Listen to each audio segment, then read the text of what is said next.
direto para o uso do programa, né? Então, mas é importante que vocês acompanhem por aí, tá? Então, se houver avaliações por escrito, o conteúdo vai ser usado como orientação esse material do livro, tá certo? Então, vamos lembrando a vocês que é interessante fazer a pesquisa, a leitura desse material ali, certo? Também eu disponibilizei então a planta baixa para vocês e a imagem com os atalhos básicos ali das ferramentas básicas do SketchUp, né?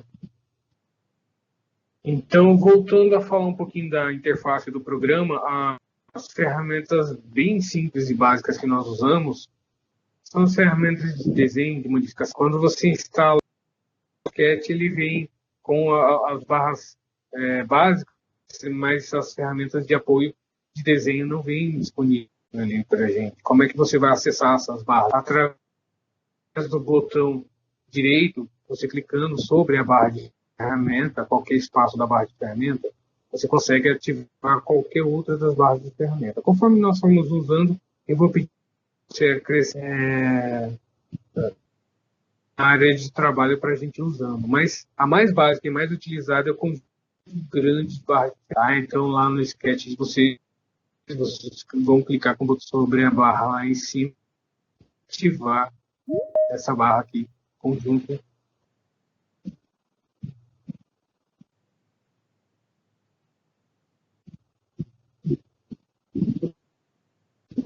Conjunto grande de barras, de ferramentas, certo?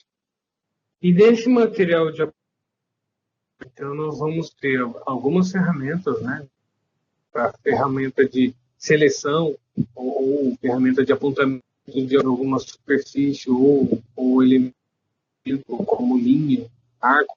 Então você tem acesso através da barra de espaço. Se você estiver dentro de uma ferramenta, se estiver ativado uma ferramenta, você usando a barra de espaço, você retorna para a ferramenta. Então, nós temos algumas ferramentas bastante utilizadas, como o comando linha, que o atalho é L, o retângulo, que é R, a pintura B, círculo, se mover, que é a letra M, rotacionar, que é a letra Q.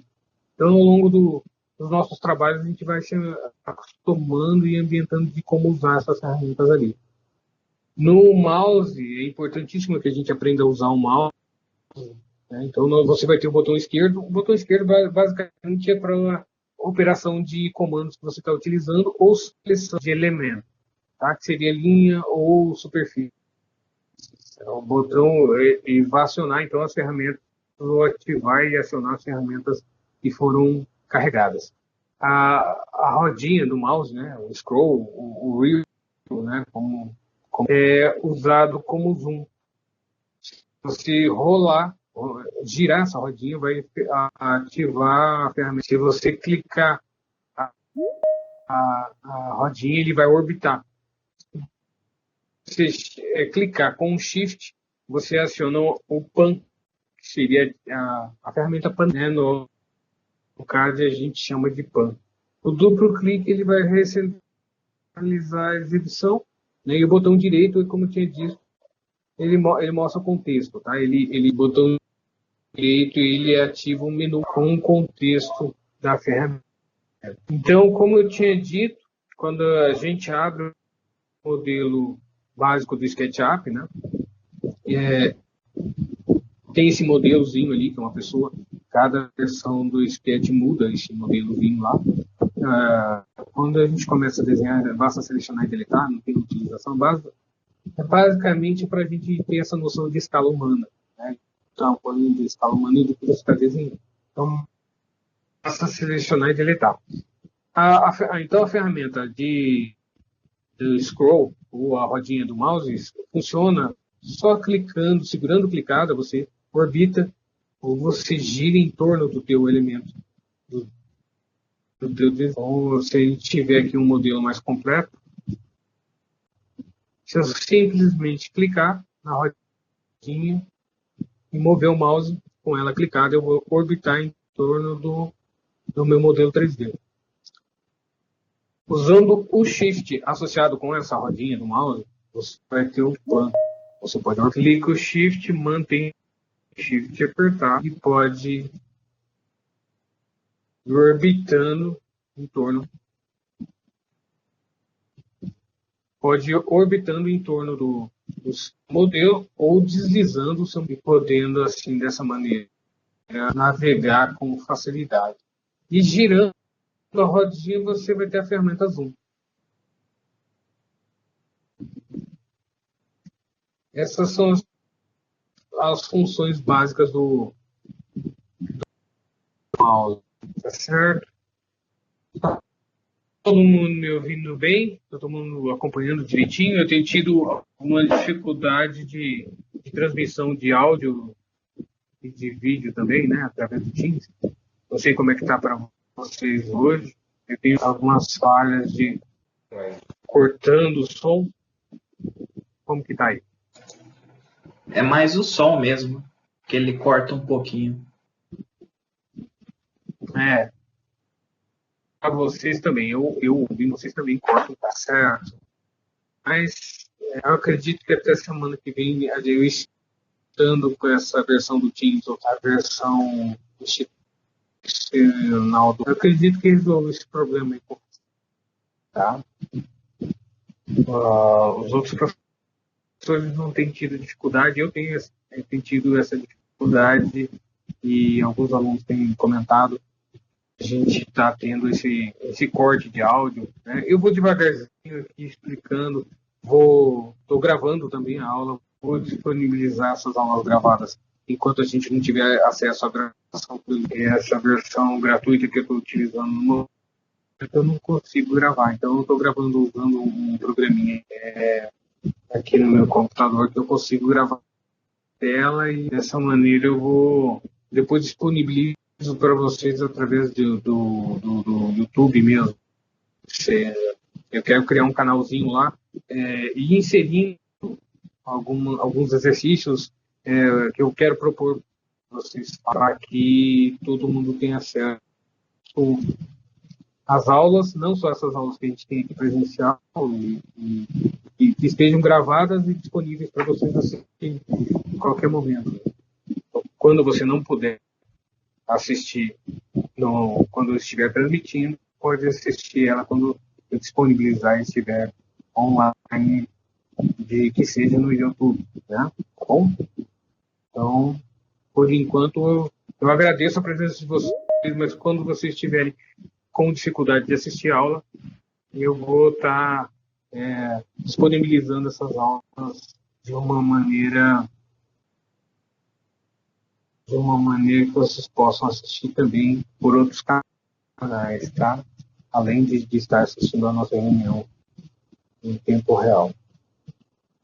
Bom, algumas ferramentinhas também importantes que estão lá presentes nessa barra de ferramentas, né, a barra de conjunto grande de ferramentas, seria a ferramenta de seleção, que na verdade não há necessidade de clicar lá, basta você estiver numa outra ferramenta, está trabalhando com a barra de ferramentas, em vez de acessar pela barra de ferramenta, basta clicar a barra de espaço, você acessa essa ferramenta de seleção.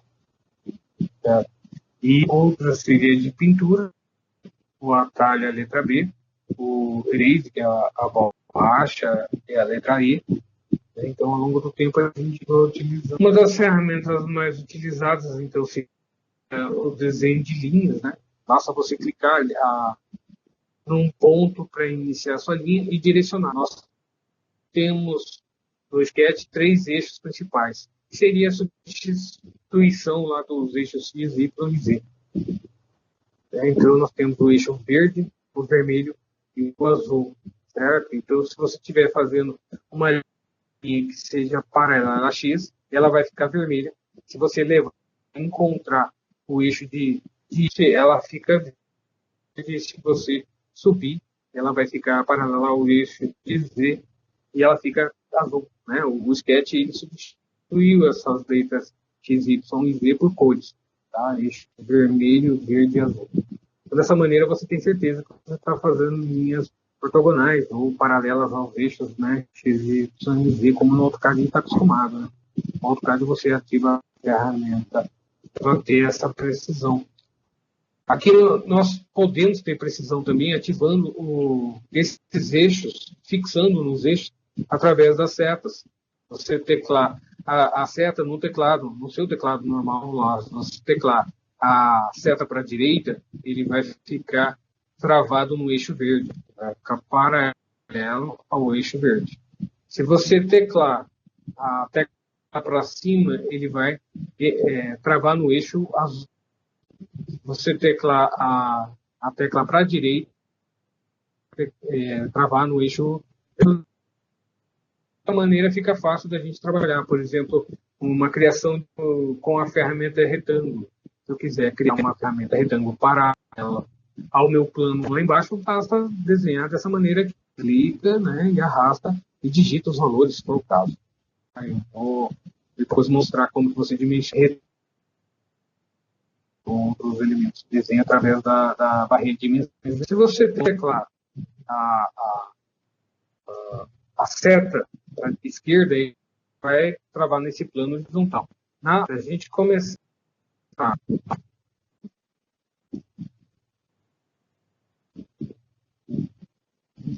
um retângulo, teclando a seta para a esquerda, ele vai travar paralelo ao vermelho e ele fica verde, ele fica ao contrário. Se você teclar acima, ele vai ficar paralelo ao plano horizontal, e se você teclar a seta da direita, ele vai ficar paralelo ao plano vertical. Ele vai ficar X paralelo ao eixo vertical, positivo ou negativo, dependendo do posicionamento do mouse, tá? Dependendo da posição do cursor.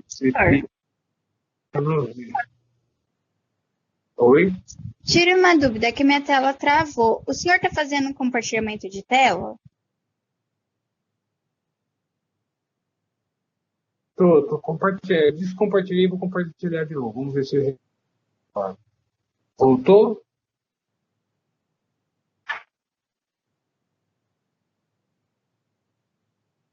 Agora apareceu. Obrigada. Qualquer coisa avisa aí. Eu dou para mim, não tem nenhum tipo de alteração se vocês trabalhem, se a tela vocês trabalhem, tá certo? Então, repetindo lá, se você clicar e começar a desenhar, ele vai desenhar sempre perpendicular, né, ou paralelo a um plano.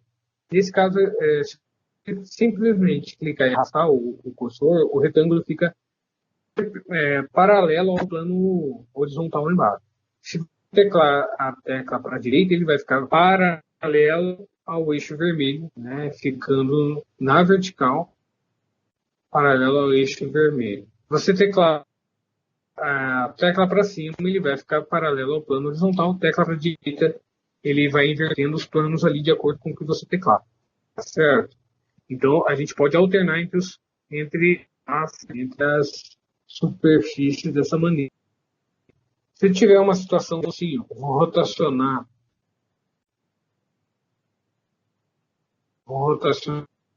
esse plano aqui e vou dar um push e vou mais calmo essa ferramenta aqui. Só para falar a questão de você estar trabalhando com um retângulo ou uma linha perpendicular ou paralela, né, a um plano. Se você teclar para baixo, ele fica paralelo ao plano que você está próximo. Então, a seta para cima, que ele no plano horizontal, trava no plano horizontal. Seta para a direita em relação ao plano, ao eixo vermelho. A seta para a direita ele vai fazer paralelo ao plano verde. E a seta para baixo ele faz perpendicular, ou na verdade paralelo, à superfície que você está mais próximo ali. É a última superfície ali. Certo? Então, com o tempo, a gente vai se habituando a criar essas. Trabalhar com essas ferramentas de maneira bem prática. Então, se eu quiser mover um objeto, eu crio um retângulo aqui embaixo. Então, eu vou mover esse objeto aqui. Digito M e vou mover, eu estou movendo em relação ao meu plano horizontal, ao meu horizontal aqui. Se eu até do setinha para a esquerda, ele vai ficar paralelo ao eixo movido fixo, paralelo ao eixo verde. Ó. Teclar para cima, ele vai ficar travado no eixo vertical. Seria o eixo. Se eu teclar para a direita, ele vai ficar paralelo ao eixo vermelho. Dessa maneira facilita muito, principalmente questões de precisão. Né? Quando nós vamos copiar, ou mover, ou rotacionar elementos, dessa maneira você tem mais precisão na ação da sua ferramenta com esses eixos. Né? Para perder muito isso, quando você quiser mover alguma coisa na vertical, o método seja, ou copiar, né? vamos mover sendo uma ferramenta bastante simples.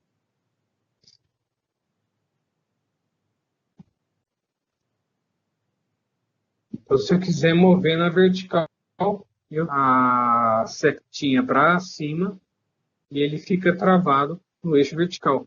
E através dessa ferramenta aqui no canto, eu posso verificar qual altura que eu estou movendo e posso informar também o tamanho, a altura do movimento. Se eu quisesse mover 2,10 metros, eu digito 2,10 ou 2,1 que dou mover em relação àquele plano 2,10 metros. Vou dar Ctrl Z, ele voltou lá. Em vez de mover, eu vou copiar.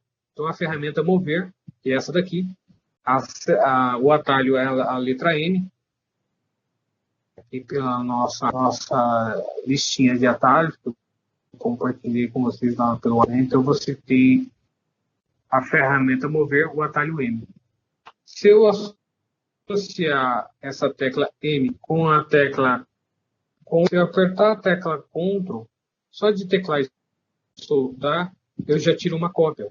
Ele oferece a ferramenta de copiar. Então, nós não temos uma ferramenta específica de cópia, mas o mover associado com a tecla Ctrl, ele vai copiar. Se eu teclar o eixo vertical, pela seta vertical, né, pela seta para cima no teclado, ele trava no eixo vertical. E assim eu tenho precisão, eu vou fazer o movimento ou a cópia, né, por esse eixo vertical. Dessa maneira eu posso tirar uma cópia, por exemplo, como eu tinha sugerido antes, 2,10, digito 2,1. Lá na barrinha de distância ele vai mostrar o que eu digitei. Então 2,1 ou 2,10, então Enter. Ele tirou uma cópia de 2,10, de distância de 2,10. Aí nós vamos ter a ferramenta rotacionar. A ferramenta rotacionar, basta você digitar Q lá no teclado, você ativa a tecla. Essa tecla também ela trabalha com o plano em relação. Você pode fazer a rotação em relação aos planos horizontal, vertical, né, os dois eixos. Né? Então, se eu clicar, apertar a tecla para a direita, ele fica paralelo, a rotação ficaria paralela ao eixo verde lá, o eixo vermelho, aliás, né? Então eu posso fazer uma rotação de 45 graus, digitei 45 lá embaixo na ferramenta de distância, né, de medir, eu digito 45, ele vai entender que para rotacionar 45 graus, ele gira 45 graus, naquele sentido. Se eu antes de iniciar a rotação, eu teclar a tecla para cima, ele vai ficar ao plano, e se eu teclar, né, ao plano horizontal mesmo que ele é o azul, né, o eixo, em relação ao eixo azul. Ele ia girar, então, fixando através da rotação pelo eixo azul. E se eu teclar a seta para a direita, ele vai inverter o eixo em relação paralelo, né, ao eixo perpendicular ao eixo vermelho, na verdade. Então, eu clico aqui, clico no ponto de início e vou digitar o ângulo de rotação, 45 graus. Então, dessa maneira, eu consigo rotacionar informando um ângulo. Outra ferramenta importantíssima que é o push-pull, em inglês. Quem está acostumado com o sketch em inglês, que é o puxar. A ferramenta de puxar é a fundamental para fazermos o elemento ficar tridimensional. Então, basta você selecionar um retângulo. Né? Se você tiver uma linha simples, você não consegue fazer um puxar. Mas se você tiver um polígono, qualquer um triângulo, hexágono, não importa, que seja um polígono, você já consegue puxar e criar um elemento 3D. Né? E você pode informar a altura também lá embaixo, em distância. Você pode 3 metros, por exemplo. Você criou, digita 3 metros e dei Enter, ele criou um cubo com 3 metros de altura. Quando você já tiver um elemento tridimensional e for criar linhas ou retângulos, uma das ferramentas bastante interessantes e práticas do SketchUp é que ele tem essa percepção da verticalidade ou da superfície. Né? Sempre que você aproximar o cursor de uma superfície, ele vai criar um elemento, no caso um retângulo, paralelo à superfície que você está clicando. Basta você se aproximar e criar e aquela ferramenta, voltando a falar da ferramenta Push, né, o atalho é a letra P. Então, se eu usar a barra de espaço, eu sair do teclado P, eu entro na ferramenta. Quando você aproximar da superfície, ela fica em azul. Então, essa é a dica para você entender o que ele vai selecionar nesse momento. Então, se você clicar aqui, você pode puxar ou empurrar. E essa distância você determina. Eu quero puxar, por exemplo, 1 metro. Então, eu digo a direção, né, arrastando para a direção que eu quero, digito a distância lá embaixo, próximo do relógio lá do Windows, você vai ver que ele digitou 1, eu dou Enter, ele puxou 1 metro. Assim como qualquer outra superfície. Eu posso puxar 1 metro aqui, posso empurrar 1 metro, então eu vou levar o cursor para dentro, digito 1, Enter. Basta você digitar a medida e puxa. Bastante simples, né?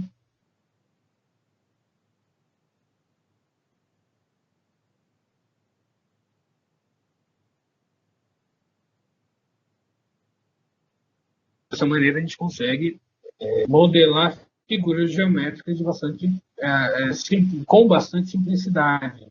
Se eu quiser usar a ferramenta retângulo, eu posso a ferramenta círculo, eu digito a letra C, eu posso ir lá pelo atalho lá, ou digito desenho um retângulo paralelo a essa superfície. Se eu digitar a letra P, eu consigo puxar criando um círculo. Eu percebi muito essa situação aqui em alunos que estavam aprendendo e que não tinham um domínio muito bom da ferramenta círculo. Então você tem que entender que o círculo no AutoCAD, por exemplo, é um círculo perfeito. O SketchUp, para questões de cálculo vetorial, ele simplifica os círculos, permite que você trabalhe com superfícies, mas a superfície do círculo ela fica faceteada, não fica um círculo. Mas você tem a opção de criar o círculo com a quantidade de segmentos que você quiser. Então, se eu digitar, por exemplo, o C, se eu trouxer o cursor aqui, então eu posso, antes de clicar e começar a criar o meu círculo, lá embaixo, na barra de medidas, você vai perceber que ele mudou para lados. Então, se eu digitar, por exemplo, 3 lados, e digitar Enter, ele vai fazer triângulo em vez de círculo. Se eu digitar 4 e Enter, ele vai fazer um quadrado. Se eu digitar 5, Enter, e assim por diante. 8, Enter, ele vai fazer um octágono. Então, você pode trabalhar com figuras geométricas diferentes, apesar de ser a ferramenta. Então, quando você quiser criar um círculo perfeito, sem perceber esse faceteamento, então você vai criar um círculo com muitos lados. Então, eu posso criar um círculo, por exemplo, com 60 lados. Eu digito 60 e quando eu criar o círculo ele vai ficar um círculo mais suave. Ele não é um círculo perfeito.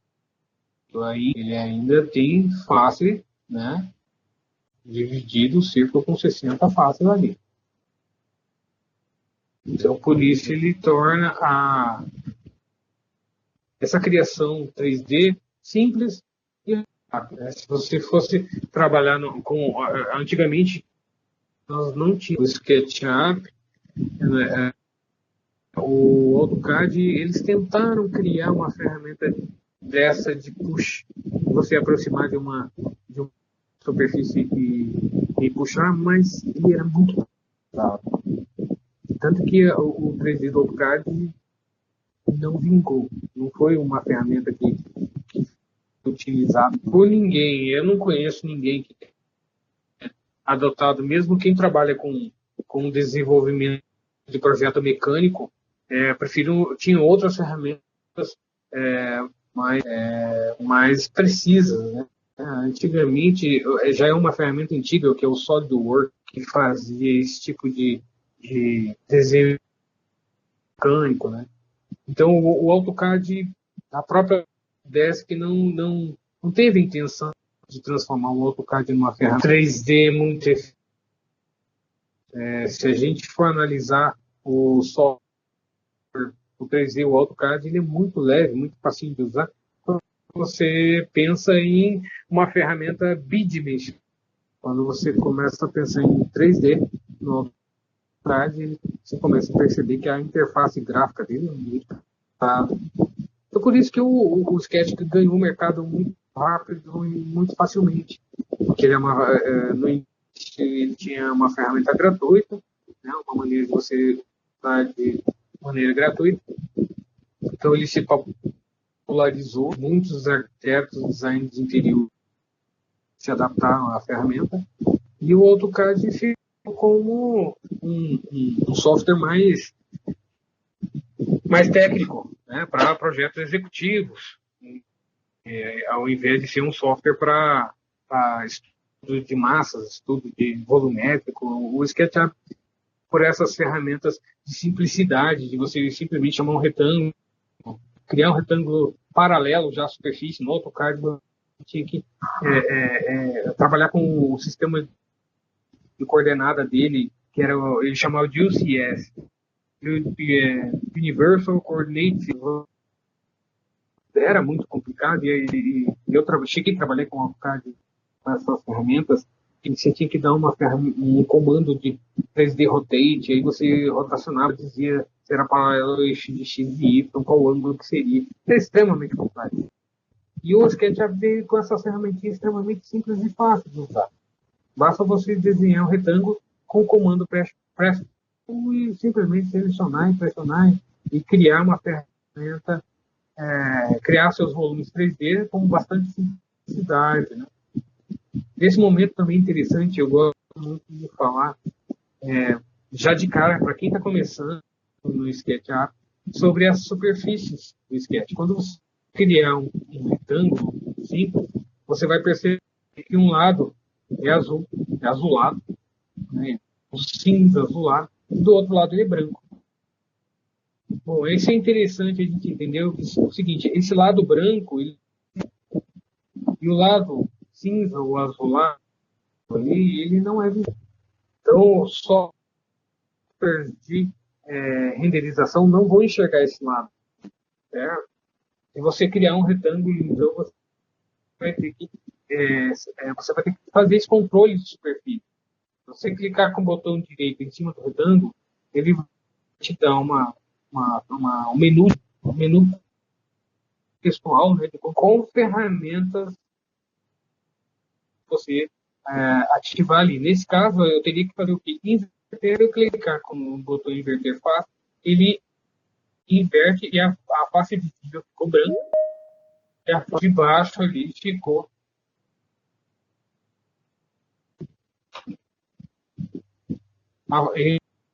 inverti a face, então a face de cima ficou branca e a face de baixo ficou azul. Eu vou dar Ctrl Z, vou desfazer, de comando desfazer, que você tem a ferramentinha por esse ícone aqui, ou Ctrl A.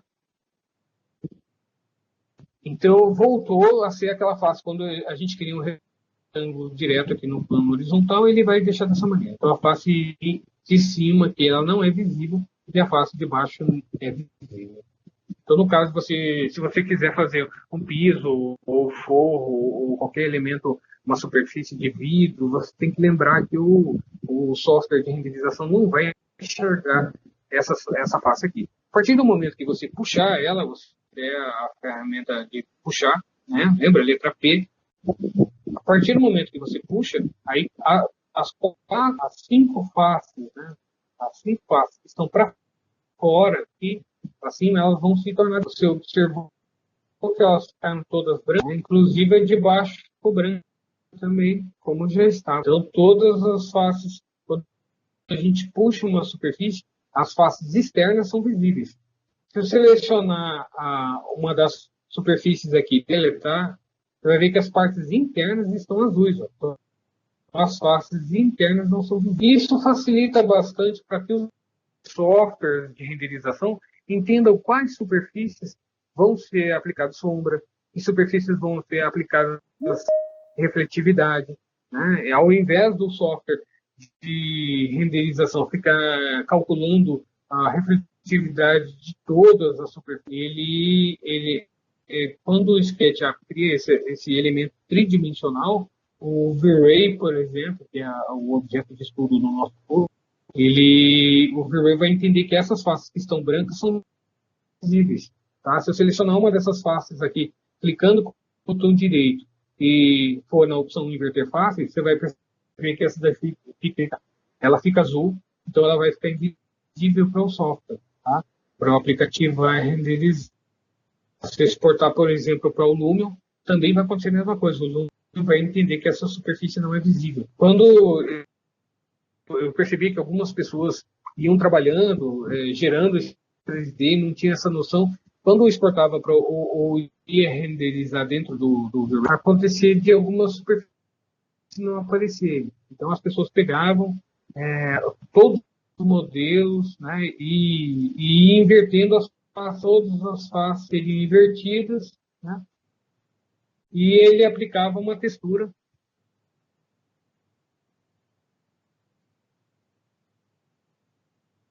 Olá, boa noite, tudo bem? Para quem chegou aí. Alguém querendo falar alguma coisa? Tudo tranquilo? Se tiver alguma questão, alguma dúvida, como eu expliquei lá no começo, eu ainda estou com aquele problema de corte.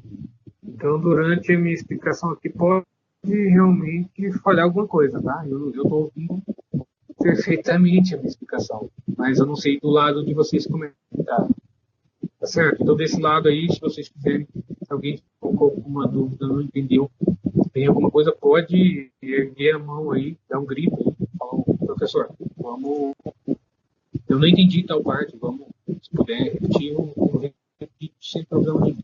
Tá? Nesse momento que a gente está trabalhando nesse ambiente virtual, eu também não tenho muita habilidade ainda. Esse é o primeiro semestre que eu estou pegando de aula virtual. Né? Eu dou aula há mais de 20 anos, mas sempre foi presencial, sempre pedindo o retorno dos alunos com muito mais facilidade. E tendo esse ambiente virtual fica um pouquinho mais difícil. Se vocês ficam quietos aí, para mim, eu acho que vai estar todo mundo acompanhando sem problema nenhum. Então, se alguém tiver alguma dificuldade, não fique tímido.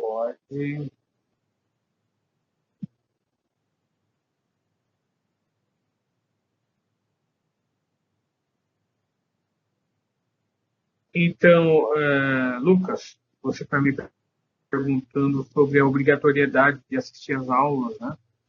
Na verdade, eu acho que para todas as disciplinas deve ter alguma obrigatoriedade, mas para essa nossa aula virtual do SketchUp ou das ferramentas de informática que a gente está aprendendo nesse semestre, não é tão obrigatório que todos assistam a aula, essa aula ao vivo, né? Como eu disse antes, eu estou gravando essa aula e vou disponibilizar via YouTube, eu acredito que vai ser mais fácil. Como eu ainda não tenho acesso ao portal, eu vou disponibilizar, eu pretendo disponibilizar via YouTube. E a quem não teve tempo de assistir no tempo real, no momento da aula, pode assistir depois. Para quem já usa o SketchUp, vai ficar muito fácil, né? Porque vai ter facilidade de fazer os exercícios.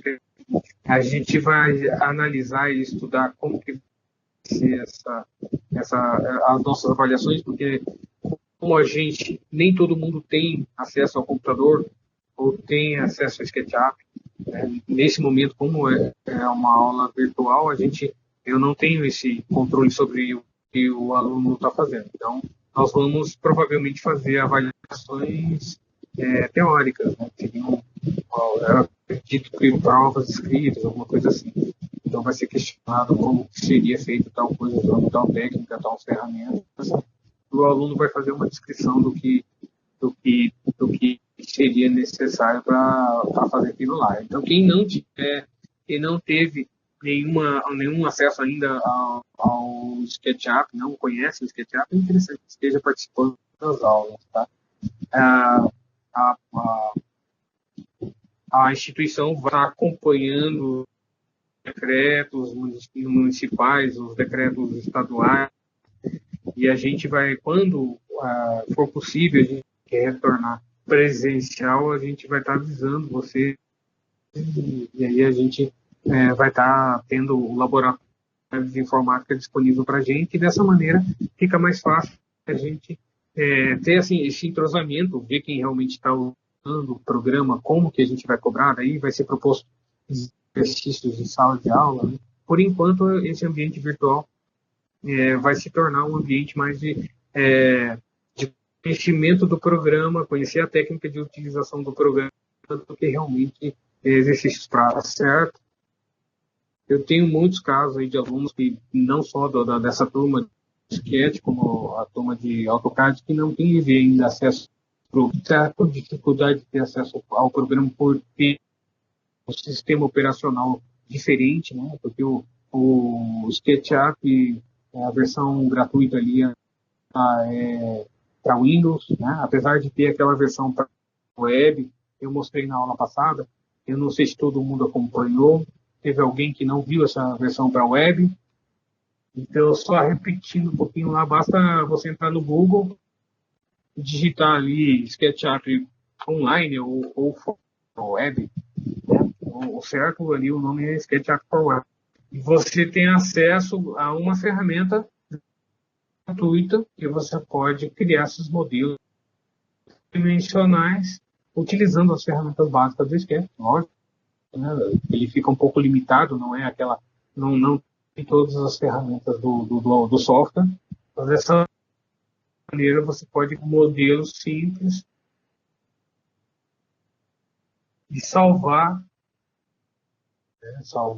na nuvem ou até fazer o download para o seu computador. Tá? Então, quando você salva por esse botãozinho salvar, você salva na nuvem. E se você quiser fazer download depois no seu computador, você pode baixar o modelo SKP, que é o modelo para o seu computador. Certo? Então, quem tiver computador, conseguir acessar a internet através de um navegador, você consegue utilizar essa versão aqui. Então, para a nossa disquete está um pouquinho mais fácil a gente usar já o pessoal do AutoCAD já tem um pouco mais de dificuldade em função de que tem o AutoCAD no próprio computador, e aí gera um pouco de dificuldade por nem todo mundo tem acesso ao Windows, né, as ferramentas do Windows, e consegue baixar, apesar de que ele tem uma versão educacional gratuita da Autodesk, né? Então, o SketchUp não tem essa versão gratuita, modelo estudantil. A única versão gratuita realmente é essa que eu mostrei, que é para web, tá? O SketchUp para web. O SketchUp em versão trial é só para gratuito, tem a versão que é estudantil, mas ela é de 250 a 500 reais. a licença anual. E a versão paga, né, que é o SketchUp, você vai pagar em torno de R$ 2.500. Eu acredito que esteja em torno com o valor da licença, do SketchUp certo. Então, quem não tiver feito o download, utiliza essa versão gratuita, porque é prático. Né? Você tem as ferramentas básicas, simples ali, que nós vamos utilizar.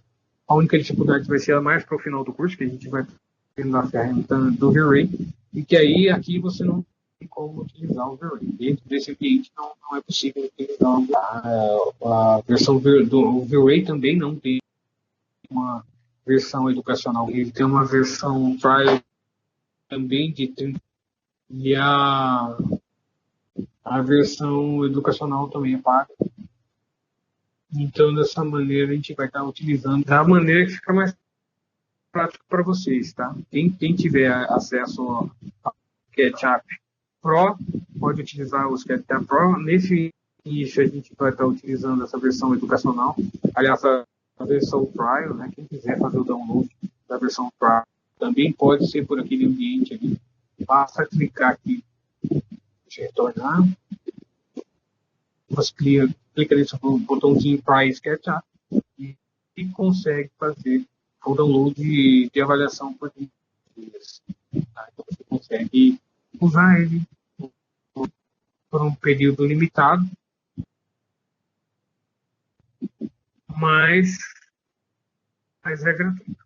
Tá certo? A versão pirata, que algumas pessoas usam, ela é monitorada, ela não é totalmente livre, assim, que a pessoa vai instala e utiliza sem problema nenhum, né? Como eu tinha comentado em outras aulas, não sei se todo mundo está presente, mas essa versão craqueada, pirata do Sketch, quando você utiliza, ele se conecta automaticamente à internet e ele comunica ao representante brasileiro da Trimble que você está usando uma versão com licença não oficial, não original.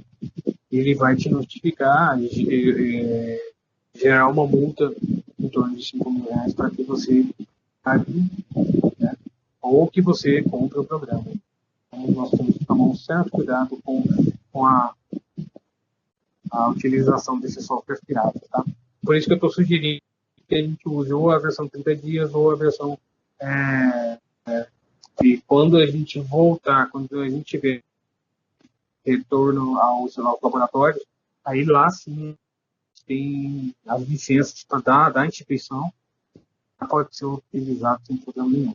Então, por enquanto, nesses próximos 30 dias, eu acredito que nós não tenhamos ainda retornado, nesses próximos 30 dias, eu acredito que a gente não tenha retornado ao modo presencial, né, mas futuramente a gente vai ter acesso a esses laboratórios e dessa maneira a gente vai ter facilidade de utilização dos laboratórios e tudo mais e usando o software de maneira oficial e com licença autorizada pela Trimble. A instituição tem esse software licença e a gente pode utilizar lá dentro. Então, para a gente entender um pouquinho mais dessas ferramentas de modificação, nós temos então a ferramenta de mover, né? Então, se você selecionar com um clique, você selecionou essa superfície. Para deletar, você vai perceber que eu deletei a superfície, eu não deletei o contorno do retângulo, né? Vou dar Ctrl Z. Para você selecionar a superfície e o contorno, nós clicamos, em vez de clicar uma vez só, você clica duas vezes. Dessa maneira, você selecionou não só a superfície, mas também o contorno. Deletar, deletou também a continuação para lá, né, do box lá, do pulpo, né, porque você eliminou, eu eliminei essas faces aqui. Eu posso, com a ferramenta de desenho de linhas, o atalho R, tá? Eu posso reconectar aqui. A partir do momento que eu crio uma linha conectando dois vértices, eu crio de novo essas superfícies. Tá? Para você entender o básico das ferramentas ali. Então, quando você clicar uma vez, você seleciona a superfície clicada. Você clica 2 vezes, você seleciona a superfície e o contorno dessa superfície. Se você clicar 3 vezes, dessa maneira, ó, clique, clique, clique, ele seleciona todas as superfícies que estão conectadas nesse elemento tridimensional. Então, as maneiras de seleção são essas. Um clique pega a superfície, 2 cliques pega a superfície e o contorno, 3 cliques pega o elemento inteiro. 1, 2, 3. Ah lá, pegou o elemento inteiro. Tá certo? Quando você for mover, selecionar a superfície, digitar M e for mover, ó, eu estou movendo de maneira, né? E aí ele vai acompanhar como as arestas de contorno e as faces estão conectadas, ele vai mover, tá certo? Então, eu tenho que entender isso aí quando eu for mover um elemento. Por exemplo, se eu criar um outro retângulo aqui, ó. Se eu der um clique aqui e for mover, ele está movendo o retângulo inteiro, porque ele pegou a superfície toda. Se eu der 2, ele vai selecionar também o retângulo, o contorno, além da superfície, ele pega todo o contorno. Eu consigo mover para cá. Se eu for mover na vertical, eu uso a seta vertical lá, que é a seta para cima. Você percebeu que ó, ele como aquela aresta inferior está conectada à aresta inferior do cubo, ele vai arrastar a base do cubo também. Certo? Se eu quisesse fazer esse movimento sem essa conexão lá embaixo, movendo simplesmente na vertical, sem arrastar as vértices embaixo, eu teria que criar um desse retângulo com os. Eu clico 2 vezes, 1, 2, clico com o botão direito nas faces, seleciono e vou em criar grupo. Dessa maneira, esse elemento ele fica selecionável independente do elemento de baixo lá, que era a aresta, você vai notar que ela fica independente. Então, se eu selecionar agora aqui esse grupo e clicar aqui e for arrastar, você percebe que agora aquela aresta inferior já não está mais conectada. Então, dessa maneira eu consigo mover digitando um valor. Por exemplo, eu quero mover 15 centímetros. Eu digito vírgula 15 embaixo na ferramenta distância, lembrando, sempre que eu digitar uma distância ou alguma medida, vai aparecer lá. Então, levo no eixo vertical, digito vírgula e dou um enter. Ele moveu 15 centímetros em relação àquele ponto, sem interferir na parte de baixo. Se eu quiser desassociar agora, eu posso clicar com o botão direito na superfície ou no e desassociar. Assim eu quebro esse grupo. Tá? Nessa maneira aqui eu poderia então dar um push nessa face e empurrar ela para dentro, ou puxar para fora, né? Depende de qual relação que eu faço. Se eu levo para um lado ou para o outro, ele vai puxar ou empurrar. Se eu levar lá naquela face lá, ó, levo o cursor em cima daquela face e clico lá, preciso atravessei com buraco.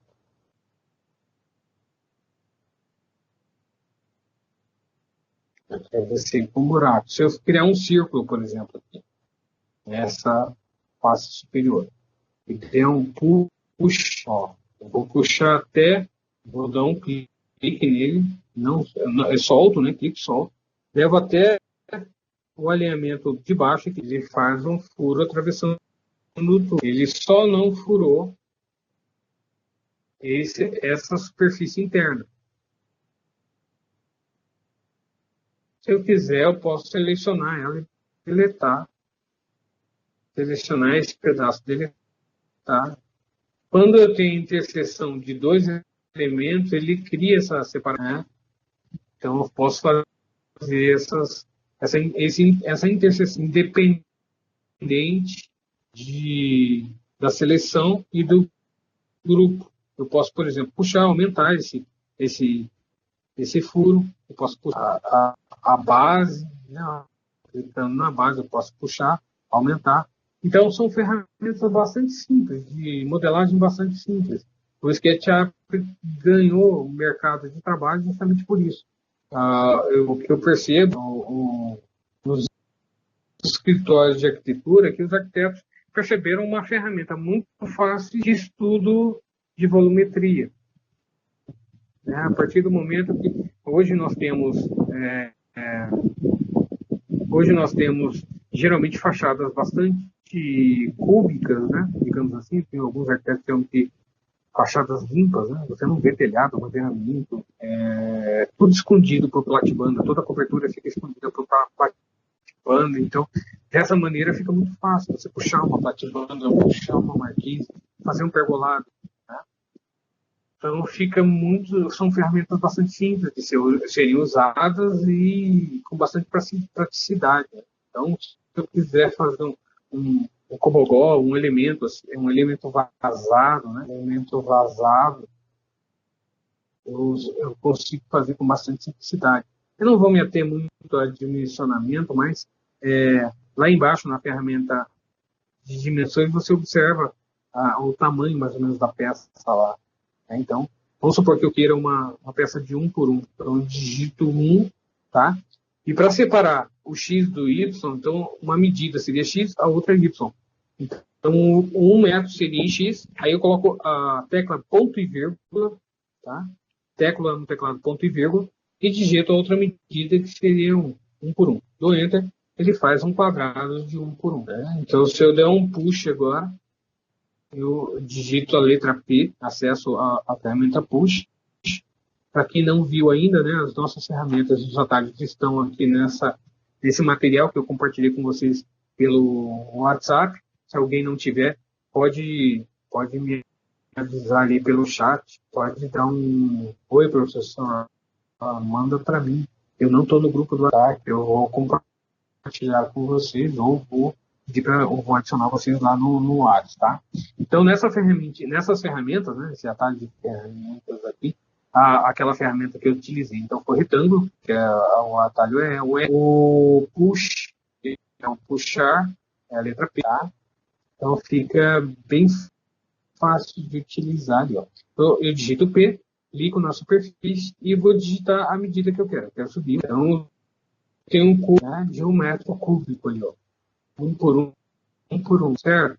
Então, se eu quisesse fazer furos ou qualquer tipo de modificação na superfície, basta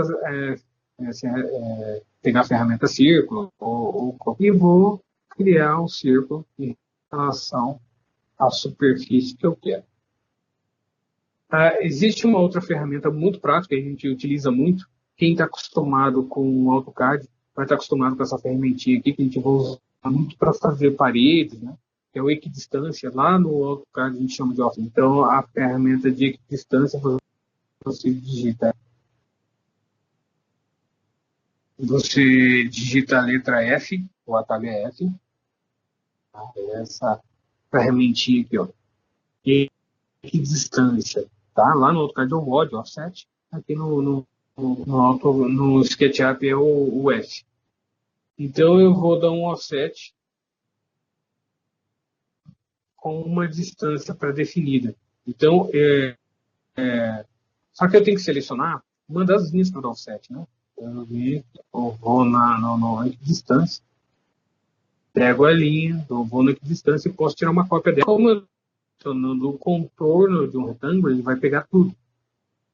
Então, eu posso digitar lá 0,15, que seria lá a largura de paredes, digamos assim. Dessa maneira, eu criei um cubo com uma divisão ali, certo? Mas ele não dividiu todas as faces, ele dividiu só essa daqui. Se eu quiser realmente criar paredes, eu vou usar o push, digito P, vou selecionar essa superfície com a letra P, e eu vou abrir até lá embaixo, ó. Trago o cursor lá no alinhamento da parte de baixo do cubo e clico lá. Dessa maneira ele faz o furo, ó, certo? Entendeu? Então, dessa maneira eu consigo criar um elemento público, né, ou tridimensional e fazer alterações nele. Certo? Se eu quiser fazer uma alteração aqui, eu vou dar uma equidistância. Você vai notar que eu tento pegar a equidistância lá, ele não permite. Né?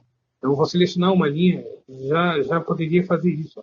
Selecionar uma vai no equidistância, seleciona. Né?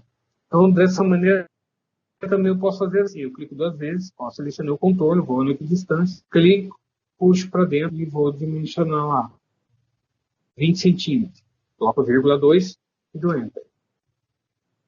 Ó, dividir essa superfície. Posso dar um push e atravessar. Seleciono a superfície primeiro, dou um push e atravesso até lá. Ó. Se eu puxar até no outro lado, ele virar essa superfície, essa, mas ele não furou a superfície do cubo aqui, ó, nesse primeiro cubo. Né? Eu posso selecionar essa parte interna. Tá? Botão Erase eu posso apagar também. A borrachinha lá, né? Você digita aqui a borracha e pode apagar a superfície ali. Ó. Seleciona, deleta. Ó. Apaguei esse lado do cubo. Selecionei, deletei e apaguei esse outro lado do cubo.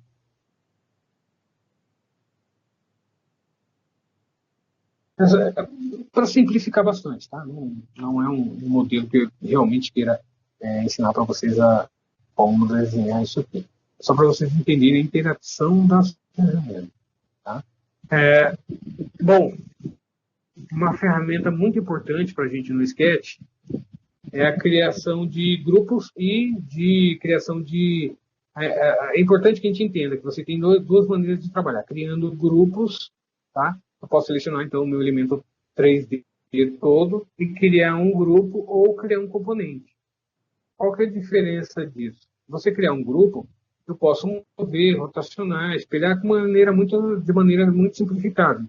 Eu digito, eu clico no ponto de para onde eu quero mover, eu vou dizer o eixo e posso digitar uma medida, por exemplo, mover daquele ponto onde estava 3 metros, no sentido horizontal ali do eixo verde. Se eu quiser tirar uma cópia, então eu posso mover em direção no sentido que eu quero mover. E como eu não quero copiar além de mover, eu teclo a teclinha Ctrl lá no teclado. Então, a partir desse momento, ele permite que eu faça uma cópia. Tá? Então, eu vou dizer que eu quero uma cópia com 2 metros de distância. Digito 2 e 2. Eu fiz uma cópia com 2 metros de distância. A partir desse momento aqui, que eu tiro uma cópia assim, ó, eu vou repetir. Pego, aperto o Ctrl, arrasto para a direção, aperto o Ctrl, digito a medida 2 metros, Enter. E tem a ferramenta para você multiplicar essa cópia. Então, logo depois que eu digitei a cópia com Ctrl, eu fixei a cópia com Ctrl. Tá, Simone, eu estou vendo o teu recado no chat, eu vou te adicionar lá no grupo. Assim que terminar a aula, eu te adiciono no grupo. Então, eu vou começar de novo lá. Então, eu seleciono o meu digito M, movo para a direção, indico a direção, teclo o Ctrl e solto, não há necessidade de ficar apertando o Ctrl, e digito a distância, 2 e Enter. Lá embaixo, eu vou digitar, então, não precisa clicar lá necessariamente, tá? Basta digitar. Eu quero 10 cópias da mesma distância, obedecendo a mesma distância. Então, eu digito X10. Do Enter. Aí tira 10 cópias do elemento ali. Certo? Eu posso selecionar tudo e todos os elementos que eu acabei de copiar, dou um M. Agora eu vou fazer a cópia no outro sentido, tá? No outro eixo, no eixo vermelho. Teclo M com Ctrl, né? Uso Ctrl agora e vou digitar a mesma medida. Digito 2 e dou Enter. E quero mais 10 cópias. Digito X 10 e dou Enter. Tirou mais 10 cópias. Então, dessa maneira, você consegue fazer elementos assim, elemento vazado, cobogós, né? Pode fazer aquele piso intertravado dessa maneira, pode fazer piso grama, né? ou concregrama, como queira, visto mais chamarem no mercado de pisograma. Então, dessa maneira, você pode reproduzir com muita facilidade.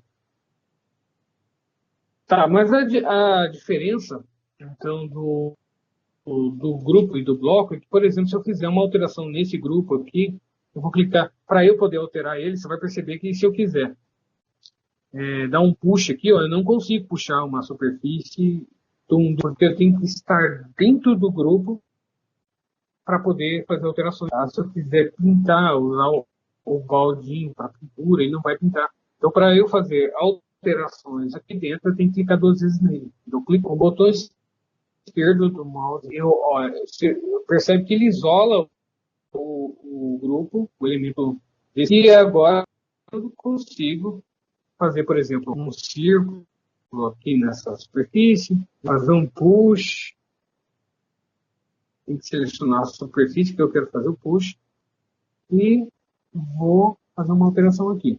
Então, dessa maneira, eu faço a alteração que eu quiser, mas a partir do momento que eu saio desse grupo, ele não faz alteração nos outros, tá? Porque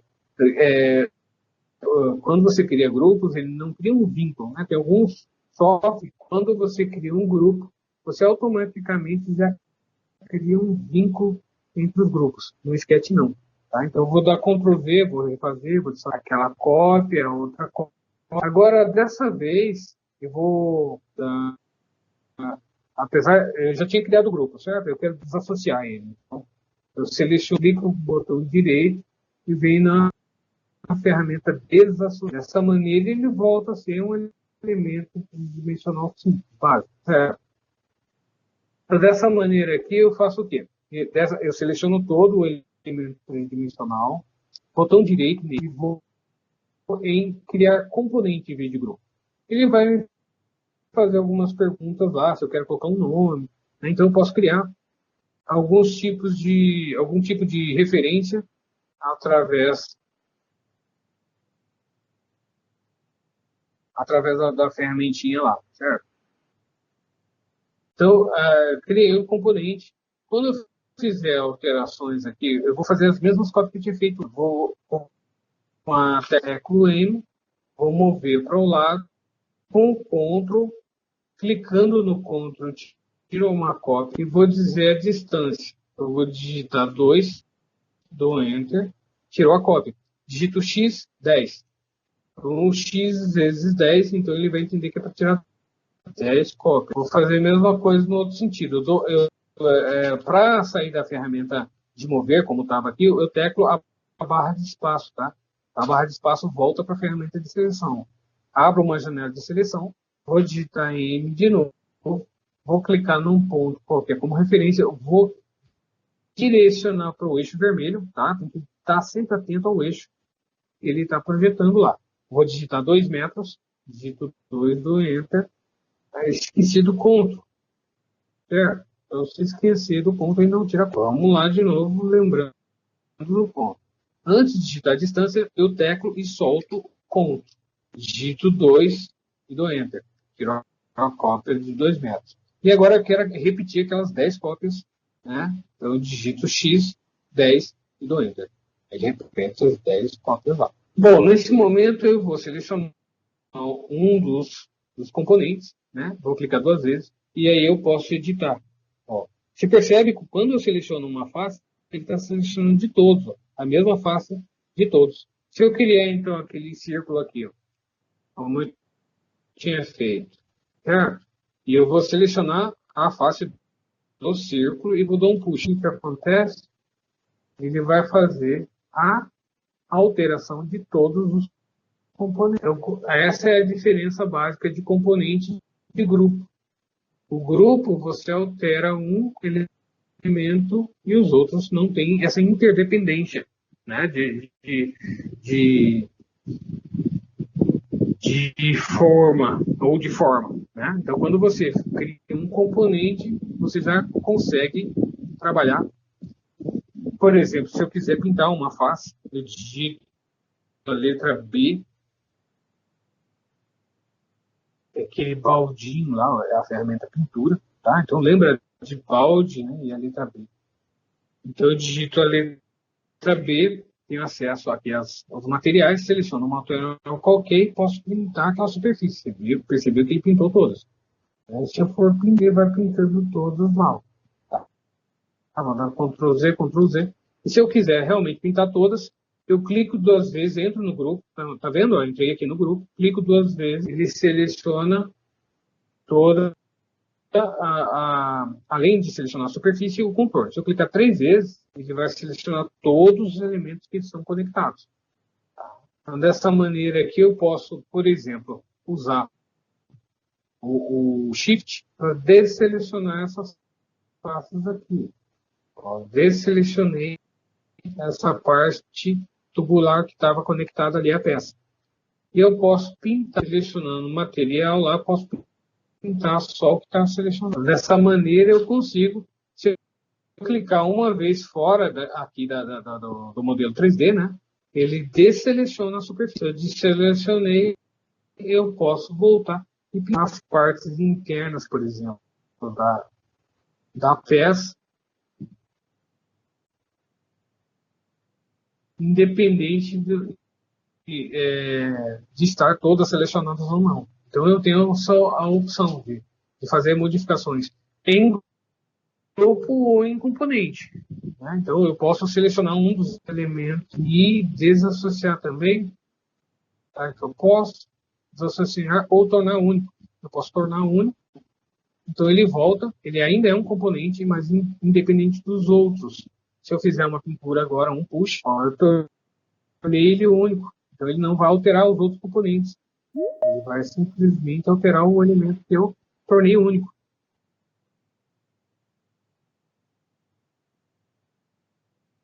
Então essa é uma das opções. Como o restante dos elementos eu não quebrei esse vínculo de componente, os outros continuam sendo componentes. Selecionar um material de pintura e pintar aqui, ó, aquele que eu desassociei, que eu tornei único, ele não vai ter relação com esse tipo de componente. Os outros, sim. Então, são ferramentas simples, mas que são extremamente úteis na utilização do SketchUp. Né? Imagina você estar fazendo um telhado com múltiplos vigas, terças, ripas, né? E você quer fazer alterações no dimensionamento de uma.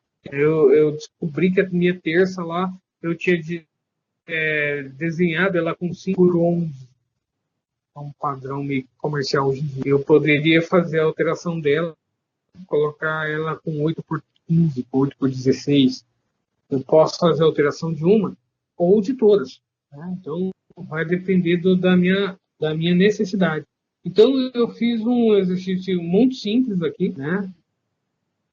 Que reflete muitos momentos, eles são extremamente úteis para a gente durante os projetos, né? Durante a criação de elementos 3D no SketchUp. Não só para arquitetura, mas para qualquer outra área que deseje desenhar ou projetar em Sketch, né? Então, a gente consegue criar volumetria tridimensional com bastante facilidade e simplicidade. Né? O difícil do Sketch justamente é gerar a documentação de que seria essa documentação do projeto. Né? Todo mundo está acostumado a falar ou utilizar a documentação de projeto. Vocês estão no sexto semestre, se não me engano, né? Com certeza vocês já estão acostumados a desenvolver documentação de projeto. Que seria isso? Planta baixa, planta layout, cortes, fachadas, né? Esses elementos compõem a documentação de projeto. Projeto executivo, projeto legal, não importa o que seja. Então, quando você vai apresentar um projeto para a Prefeitura de Campo Grande, você apresenta, quando você apresenta no modo prova e faixa, a gente apresenta só você encaixa a implantação na prancha e apresenta desse modo para a Prefeitura. Não há necessidade de apresentar toda a documentação. Mas quando você vai executar a obra, aí sim, né? Quando a gente executa, aí a gente já está criando outro projeto, um projeto de prefeitura. seria então o projeto legal e o projeto para a obra seria o projeto executivo, onde realmente a gente vai ter que detalhar o projeto, onde a gente realmente vai mostrar dimensões. Então, um projeto de prefeitura, quando a prefeitura te pede um projeto, isso daí seria num caso de multiresidencial, de mais de 5 unidades, de 10, 20, 15, a 8, acima de 5 unidades, aí você tem que apresentar o projeto. Se for um projeto comercial, também de múltiplas salas comerciais, acima de 3 unidades, também você vai aprovar. Fora do Aprova e Fácil. Então a prefeitura pode te pedir o projeto. Geralmente no Aprova e Fácil a gente apresenta só o DW, aliás, só o PDF, não há necessidade de apresentar o DWG. Então o SketchUp ele já vai ser um pouco deficiente nessa parte de documentação. As ferramentas básicas do SketchUp de anotação, textos e código bastante simplório. Mas nós temos uma opção que seria o layout. Não sei se todo mundo já está acostumado, mas se você entrar lá na tecla do Windows e digitar layout, você vai achar o aplicativo do SketchUp. Esse aplicativo aqui, ele já é mais técnico, ele é para documentação, nem todo mundo utiliza, já percebi isso daí, que apesar de ser uma ferramenta bastante prática, bastante utilizada para criação de documentação, não é utilizado. Eu vi muitos arquitetos ou designers de interiores que ainda fazem o 3D aqui no Sketch, gera todo o projeto tridimensional no Sketch, faz a renderização e a apresentação, tá? Mas quando vai fazer o detalhamento do projeto para marcenaria, ou para outras áreas também, projeto de forro, de iluminação, projeto nomeotécnico, leva para o AutoCAD e faz de novo, praticamente, né? Porque o Sketch, como ele é muito ruim de desenho de documentação, faz de novo no próprio AutoCAD. E isso se torna um pouco inviável, né? Se torna um pouco difícil por conta de você estar fazendo dois trabalhos, um 3D e um 2D. E esse layout, essa ferramenta layout, ela vai ajudar você a fazer o 2D. Que vai fazer um projeto legal, você vai fazer um projeto executar, você fazer todo o detalhamento, gerar um PDF, mandar para a marcenaria para executar o mobiliário que você está projetando. Então, antigamente não tinha essa ferramenta layout, os escritórios de arquitetura tiveram que se adaptar a essa técnica de trabalho, este workflow, né, este fluxo de trabalho. O projeto 3D no Sketch gera renderização, apresenta para o cliente, aprova, depois volta para o CAD, faz todo o projeto executivo e para a marcenaria ou para a obra, né? E aí você gera muita mão de obra. Enquanto quem trabalha já com o layout vai ter muita simplicidade, principalmente na geração desses elementos gráficos que seriam um projeto legal ou um projeto executivo, a documentação desse projeto, tá? Então, eu acredito que vocês já estejam estagiando, né, nesse momento de faculdade. O desejável é que você já estivesse estagiando. Então, quem estiver já trabalhando com o projeto, já tem essa noção, já está acostumado a trabalhar com documentação. E no meu caso, no escritório, a gente trabalha um pouquinho diferente.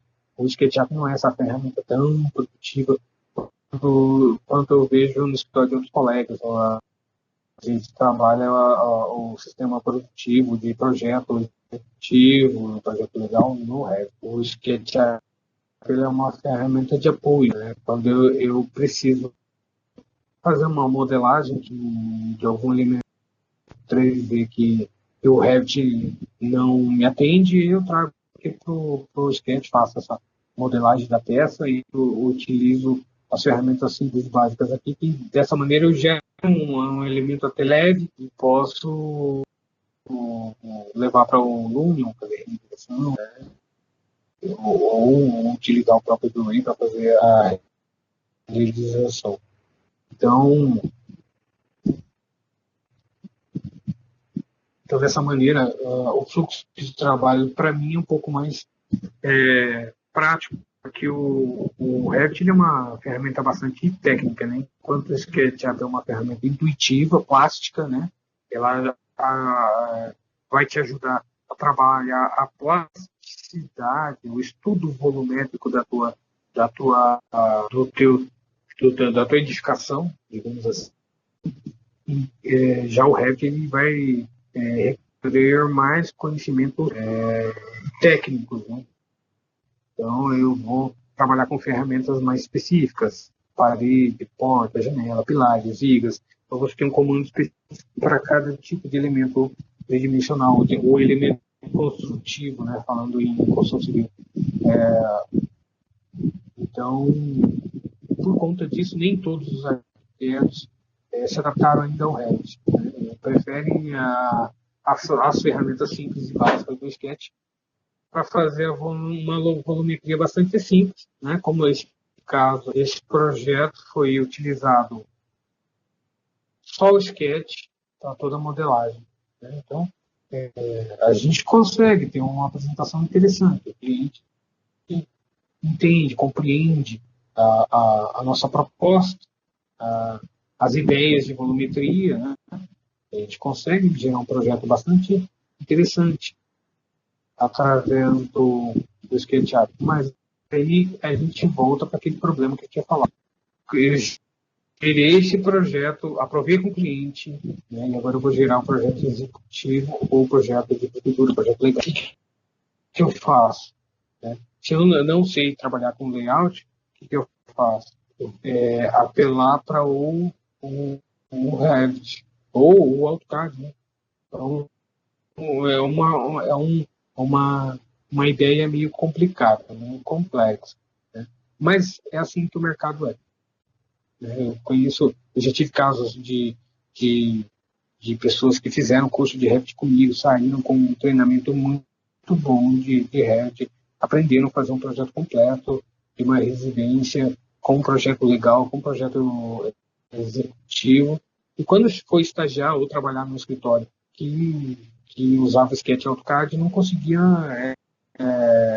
implantar a ideia lá, né? Não conseguiram implantar a ideia, porque o próprio arquiteto, o chefe ou o dono do escritório de arquitetura, e não queria se adaptar a essas ferramentas, né? A ferramenta do SketchUp, aliás, a ferramenta do Revit. Então, ele não aceitou a ideia de adaptar todo o escritório lá. Então, quando você for passar por treinamento, aprender a trabalhar com essas ferramentas, o ideal é que você aprenda todas.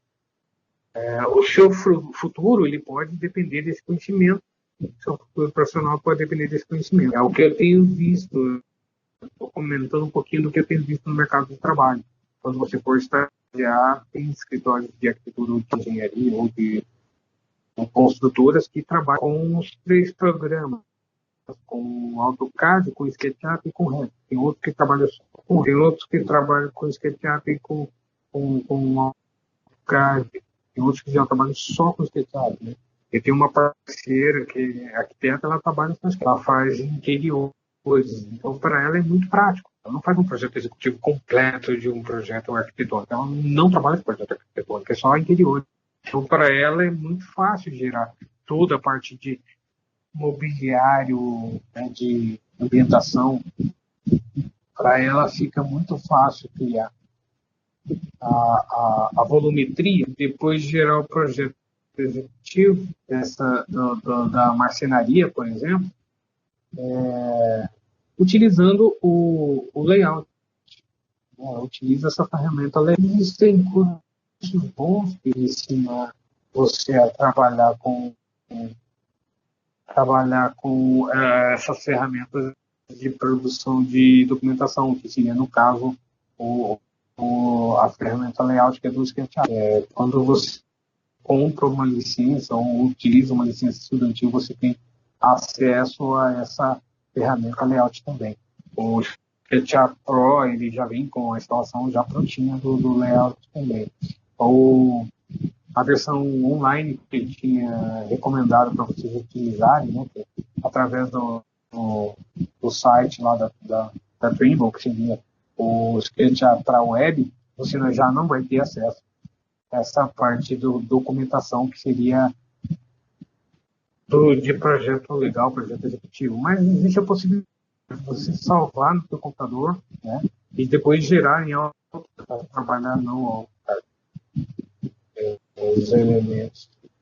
Os elementos de projeto para projeto executivo e projeto legal. Tá? Então, as ferramentas bastante simples e básicas são essas. A gente vai, nas próximas aulas, já começar a pensar e aprender ferramentas mais específicas para arquitetura, né? Então, a gente vai começar a projetar paredes, inserir portas, janelas, criar ambientação, criar inserir os equipamentos, imobiliários, né? E mais tarde, né, a gente vai, por fim, chegar no V-Ray, que seria a renderização através do SketchUp. Essa opção de SketchUp com V-Ray, ela é uma associação interessante, que se você tiver acesso a esses programas, eles não são tão exigentes quanto a hardware. Você não precisa ter um computador tão avançado, né? Basta você ter um processador, uma boa quantidade de memória para trabalhar.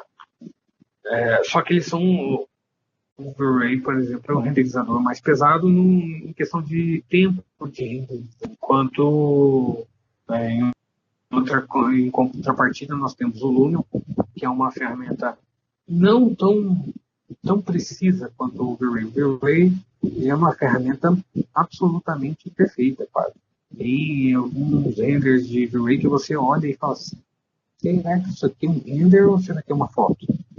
Até para quem tem um pouco de experiência, um olho mais clínico para imagens renderizadas, às vezes dá dúvida se realmente for uma foto ou se foi um render tão minucioso e detalhista que o V-Ray é.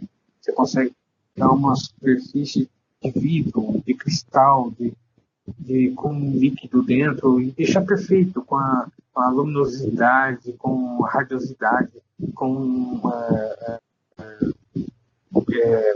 todas as superfícies de reflexão que teriam no vidro real. Você consegue reproduzir isso no V-Ray. Só que para você renderizar, ele leva muito tempo, às vezes. Um render de V-Ray, lógico que vai depender muito do tipo de computador que você tem, da capacidade de processamento, mas pode demorar 2 horas, uma imagem para ser renderizada, ou mais alguns, vai depender de um monte de fatores, tá? Não é mais simples assim, tá? Eu estou simplificando para ilustrar.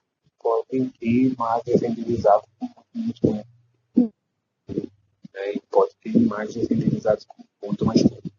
Vai depender de alguns fatores. Quantidade de superfícies reflexivas, superfície de plantas, por exemplo, né, que tem um sistema vetorial muito mais complexo por causa do detalhamento das plantas.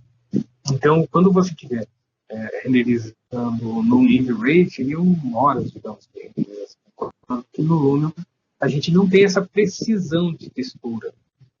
Mas as versões mais novas do Lumion, ele chega numa qualidade boa de resolução. O cliente normal, o cliente tradicional do dia a dia, ele às vezes não percebe, vai achar maravilhoso, não vai perceber detalhes. Só um tipo de cliente mais exigente, por exemplo, como uma incorporadora grande, aí eles vão ser um pouco mais exigentes quanto à realidade da cena, do vídeo, ter detalhes que o Lumion não consegue ver, consegue.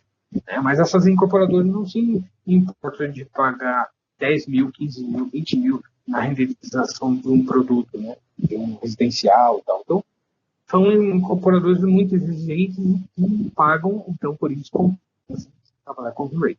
Então, em vez de montar uma cena no Lumion que levaria ali um dia de trabalho, você pode levar uma semana no V-Ray, né, para montar a cena e deixar redondinho para o seu cliente. Por isso é muito caro renderizar com V-Ray.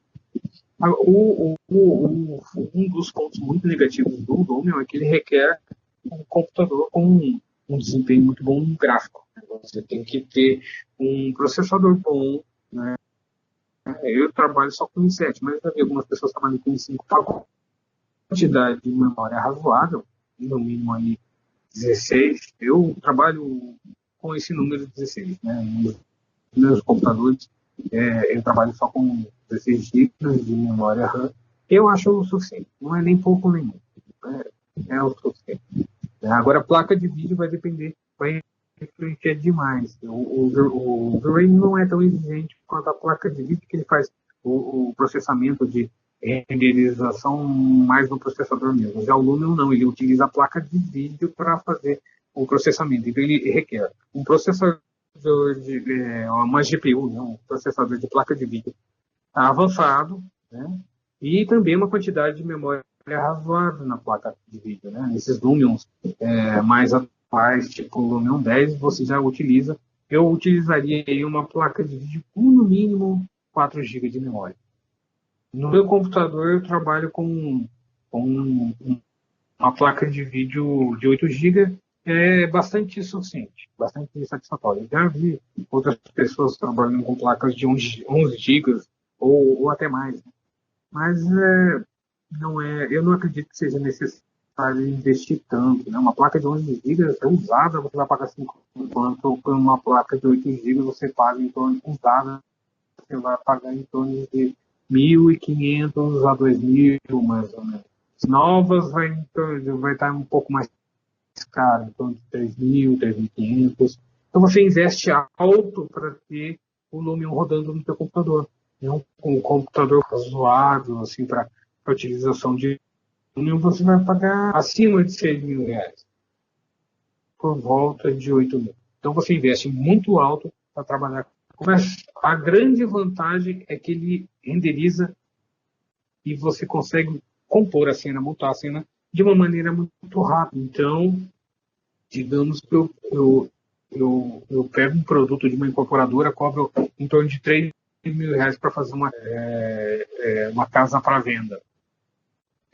Ali vão entrar uns 8 ambientes de renderização, planta baixa humanizada e tal. E eu cobro em torno de 3.000, 4.000 para fazer a renderização de uma casa dessa. Eu levo 4 dias para fazer. Então, o Lumion, ele me dá muita praticidade de trabalho.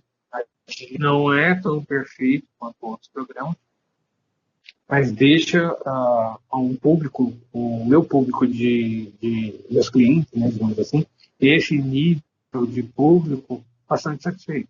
Então, eu consigo ter... esse é um produto que eu fiz com o Lumion, de um projeto de renderização. Eu levo em torno de 4 dias para fazer a renderização. A composição, né, eu gero todo o 3D em Revit, depois exporto para o Lumion e tenho esse resultado, né?